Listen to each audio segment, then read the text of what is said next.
25-26, sir, the budget for minority ministry was 3,350 crore, which is 166 crore more than 318,340 of last year. Again, what you have done is you have cut the budget. Pre-matric scholarship, sharp decline from 433 crore in 23-24 to 326.16 crore in 24-25.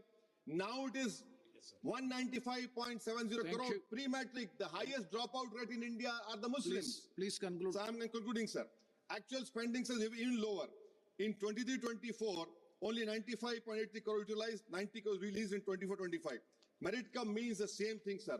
Sir, this PM-JVK scheme, I'm concluding, sir. PM-JVK scheme, it was specifically targeted for minorities. What this government has done, they have made a universal scheme. They have universalized it. Now this whole fund is being spent on areas where minorities are not there. And that too, sir, this money has been restricted. So I demand that the minority ministry funds for pre-matric, post-matric, merit come means should be released immediately, and the unit cost has not been increased, sir. Sir.